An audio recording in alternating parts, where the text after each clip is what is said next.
네, YTN 격전지 여론조사 살펴보도록 하겠습니다. 수도권 곳곳에서 오차 범인의 접전이 벌어지고 있는 가운데 야당 성향이 강했던 일부 지역에서 야권 분열에 따라 변화의 조짐이 감지되고 있습니다. 먼저 서울 광주에 내립니다. 새누리당 정준길 후보를 더불어민주당 추미애 후보가 12.9%포인트의 비교적 큰 차이로 앞서갑니다. 네, 다음은 서울 강서갑입니다. 야당 강세 지역으로 분류되는 곳이죠. 하지만 이번 총선에서는 야권 후보가 대거 출마하면서 구상찬, 금태섭 두 후보가 접전을 벌이는 것으로 조사됐습니다. 경기 고양을입니다. 새누리당 김태원 후보가 오차 범위 내에서 더민주 정재호 후보를 앞서갑니다.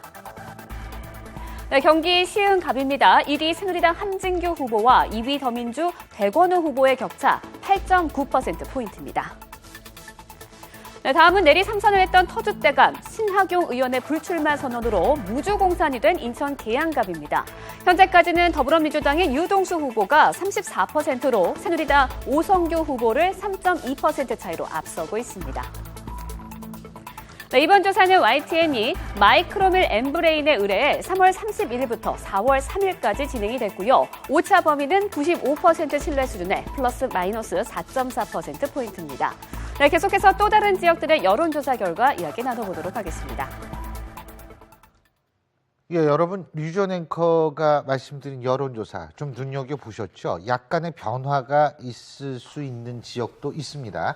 자, 이제부터는 저희가 다른 지역도 여러분께 말씀을 드리겠습니다. 오늘 이 문제를 비롯해서 사회 이슈까지 여러분과 함께 고민해 주실 네 분 스튜디오에 모셨습니다. 문화일보 황성준 논설위원, 그리고 정치평론가이시죠. 이종훈 정치학 박사, 그리고 고은희 변호사, 백기종 전 수서경찰서 강력팀장 네 분 나와 계십니다. 어서 오십시오. 안녕하세요. 예. 자, 우리 이제 아까 나온 여론조사 말고 요번엔 동작갑으로 한번 가보겠습니다. 동작갑 여론조사 한번 보여주실까요? 자, 동작갑 보면은 지금 새누리당 이상휘 후보가 이상휘 후보라 그러니까 좀 갑자기 네, 낯설죠 약간? 많이 나오시는 분인데 이거 예.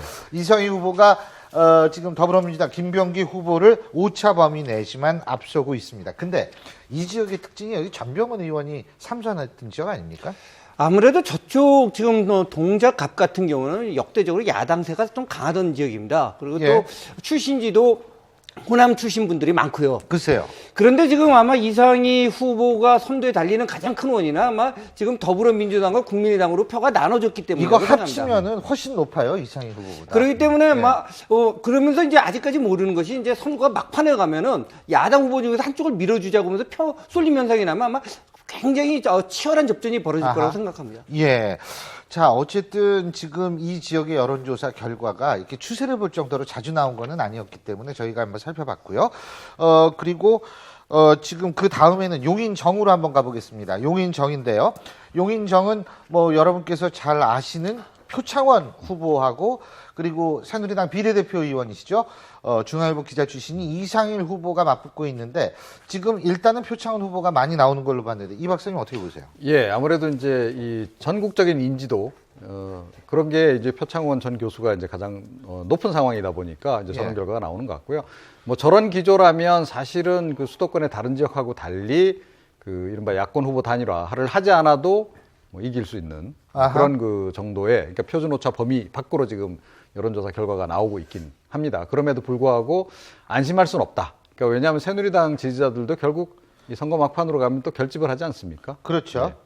당선 가능성은 실제로 그렇게 큰 차이가 없는 걸로 지금. 네, 저는 이제 그 이종훈 평론가님이랑 조금 입장이 다른 게 이 용인 정 지역구 같은 경우는 여론조사마다 계속 엎치락 뒤치락을 많이 하고 있어요. 그래서 4일 뭐 리얼미터 여론조사 따르면 오히려 이상일 의원이 37.4, 그 다음에 이제 표창원 이제 비대위원이 32%가 나와가지고 제가 보기에는 오히려 이렇게 어느 한쪽이 우세라기보다는 굉장히 치열한 접전을 벌이겠다 이렇게 보입니다. 지금 후보들이요 이 여론조사에도 굉장히 민감합니다. 그래서 뭐 어떤 거는 잘못 나왔는데 여론조사 잘못 나온 게 있어요. 근데 어쨌든 막 그런 얘기하고 막 그러는데 자 이번에 인천 남동갑으로 가보겠습니다. 인천 남동갑, 인천의 정치 1번지라고 불리는 지역이죠. 자 인천 남동갑에서는 실제로 지금 화면에 나오고 있습니다만 문대성 후보 이게 사실 김무성 대표가 남동갑으로 나가 그래서 나간 거 아닙니까? 근데 박남춘 후보하고 좀 차이가 나네요. 오차 범위를 벗어났습니다. 어떻게 보십니까?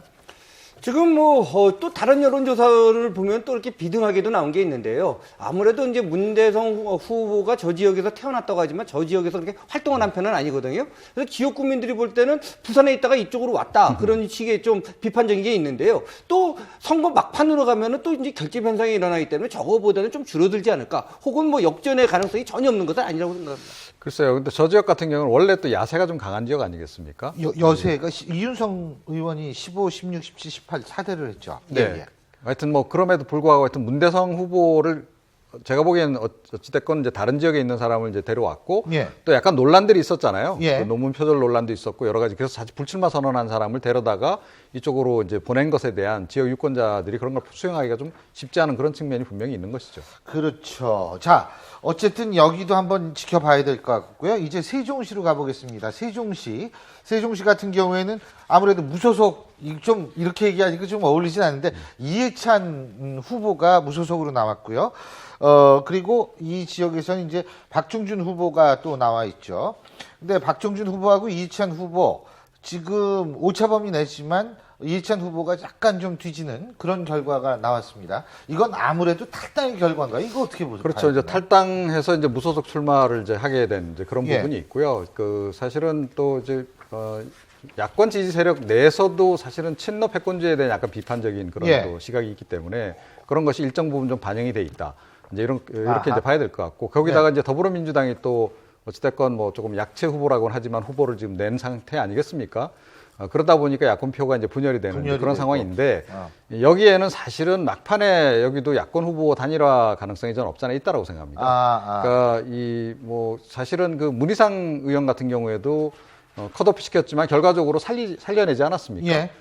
그런 식으로 이제 친노 친문들이 이제 막판에 이제 그 몇몇 사람들을 살려내는 이런 그 흐름들을 좀 보이고 있어서 이해찬 의원하고 저 더불어민주당의 그 문흥수 후보가 합침으로 해가지고 결과적으로 이제 이해찬 그 의원을 다시 살려내는 그런 식의 선택을 할 가능성이 지금 남아 있다. 만약에 그런 식으로 가게 되면 사실은 새누리당 그 후보가 지금 여기서 이기기가 쉽지 않은 그런 상황이 될 수도 있겠죠. 그럴 가능성도 있겠죠. 예.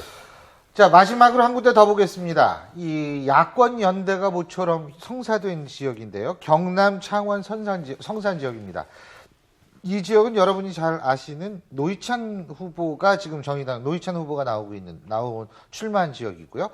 자, 화면 보시면 노회찬 후보가 야권 연대 이후에 1위를 지금 달리고 있습니다. 근데 단일 후보는 물론 아닙니다. 국민의당 후보가 있기 때문에.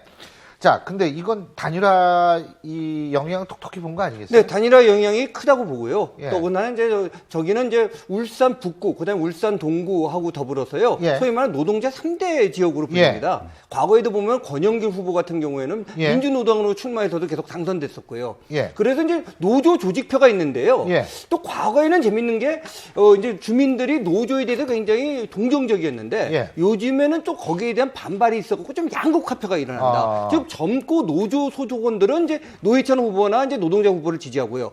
좀 연세가 있고 일반 주민들 같은 경우에는 이제 반노조 성향을 보이고 이런 식으로 갈라지는데요.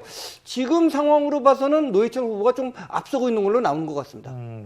어쨌든 이 지역이 주목될 수밖에 없는 이유가 지금 정의당의 선전 여부를 가릴 수 있는 지역이기 때문에 그런데요. 자, 저희가 계속해서 이번 주 수요일, 제가 볼 때 한 목요일 정도까지일 겁니다. 원래 수요일까지만 여론조사라고 그 이후에는 여론조사를 못하게 돼 있기 때문에, 공표를 못하게 돼 있기 때문에요. 수요일 날 여론조사 대부분 하거든요. 목요일 날 아마 여러분께 마지막 여론조사를 말씀드릴 수 있을 텐데요. 그때까지는 저희가 매일매일 새로운 여론조사를 여러분께 전해드리도록 하겠습니다.